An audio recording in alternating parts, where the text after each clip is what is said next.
Être positif est une clé importante pour avoir une vie épanouie et heureuse.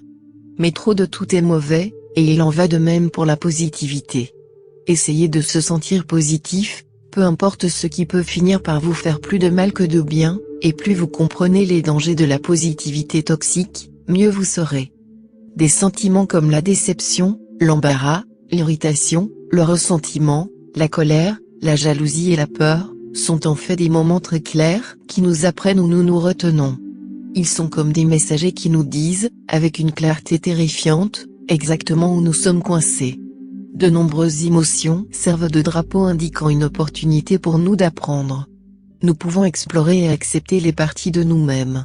La société nous pousse à rester cachés. Des expériences douloureuses ou inconfortables nous permettent de dépasser nos états émotionnels et spirituels actuels. La fausse positivité peut perpétuer une grande partie de la stigmatisation entourant la maladie mentale. Encourager une personne souffrant de dépression clinique à se concentrer sur le positif n'est pas utile et peut en fait faire plus de mal. Plusieurs études psychologiques nous montrent que cacher ou nier les sentiments entraîne plus de stress sur le corps et une difficulté accrue à éviter les pensées et les sentiments pénibles. Ces types d'études nous montrent qu'exprimer un large éventail d'émotions, même celles qui ne sont pas si positives, avoir des mots pour décrire ce que nous ressentons et des expressions faciales à émettre comme pleurer, nous aide à réguler notre réponse au stress. Lorsque nous ne voulons pas montrer une partie de nous-mêmes, nous créons un faux visage ou un personnage public pour le monde. Ce visage peut parfois avoir l'air joyeux, avec un sourire heureux, déclarant « Tout se passe pour une raison, c'est ce que c'est ». Lorsque nous nous cachons comme ça, nous nions notre vérité.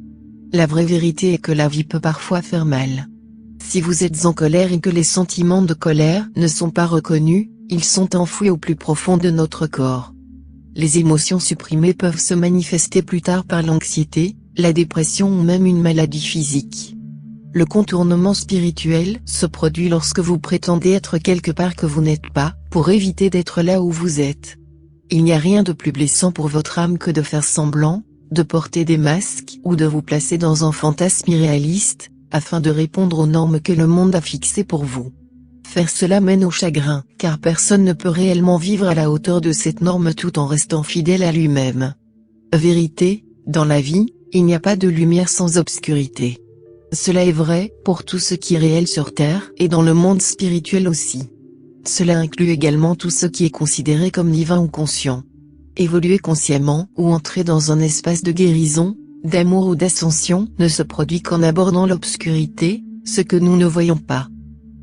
Nos angles morts sont souvent criblés de douleur, de peur, d'incompréhension, d'abandon ou de lourds chagrins. S'attaquer à l'obscurité est ce qui est réellement divin. C'est normal de se sentir comme si quelque chose est lourd ou sombre, c'est le reflet de la réalité. La réalité peut être sombre et douloureuse. Votre expérience n'est pas authentique si vous choisissez de croire le contraire.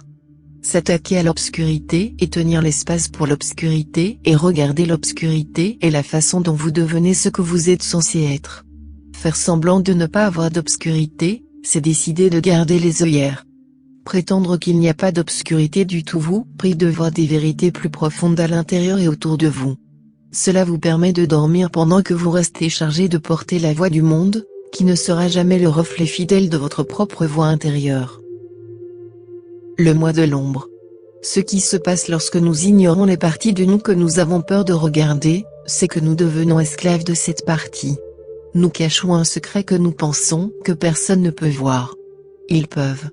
L'ombre est le côté obscur de notre personnalité car elle se compose principalement d'émotions et de pulsions humaines primaires et négatives telles que la colère, l'envie, l'avidité, l'égoïsme, l'ambition et la recherche de contrôle. Tout ce que nous rejetons en nous-mêmes, tout ce que nous considérons comme inférieur, mauvais ou inacceptable, fait partie du côté obscur.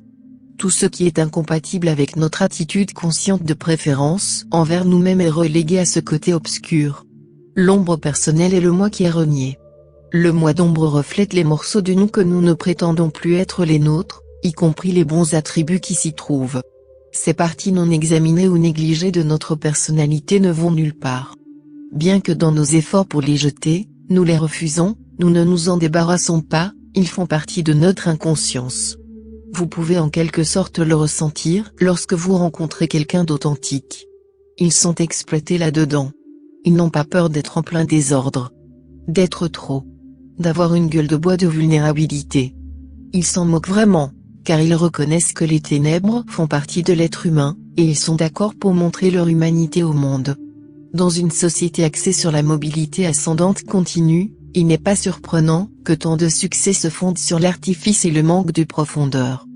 Plus nous rejetons l'idée qu'il n'y a rien de mal à avoir des ténèbres, et que ces parties de nous ne sont pas moins sympathiques, aimables ou spirituelles, en fait, elles nous le rendent encore plus nous nous aventurons sur le chemin de la moitié. Embrassant votre moi complet. Le chemin de notre lumière passe par les ténèbres. Que nous le voulions ou non, le côté obscur en nous est très actif même s'il est caché et pas évident à l'extérieur. Mais nous savons qu'il est là, demandant continuellement la reconnaissance. Choisir d'être mi-humain, c'est se priver de la possibilité d'explorer les confins de l'univers. Il existe de nombreux diamants non polis de force, de créativité et de beauté, que nous avons limités pour que les autres ne se sentent pas petits, intimidés ou effrayés. Parler à notre ombre est un immense pas vers la guérison et l'amour de soi. Quand un être devient équilibré dans la vie, plein et conscient, c'est comme marcher sur un bord.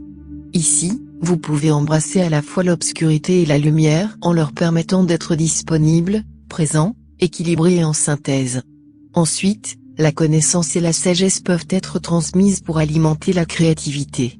Si cher, embrasser le côté obscur ne signifie pas être mauvais, ou vivre seulement dans l'état de vos jugements. Cela signifie que vous permettez à votre état de pénétrer profondément dans le puits de l'existence, où la créativité commence et où l'imagination est stockée en attendant la naissance de la création. C'est là que les rêves sont créés. Dans l'obscurité, vous trouvez le carburant stocké, qui veut être combiné avec les ressources de votre cœur, de votre sagesse et de votre lumière pour enflammer la créativité et recueillir, bien sûr, l'amour.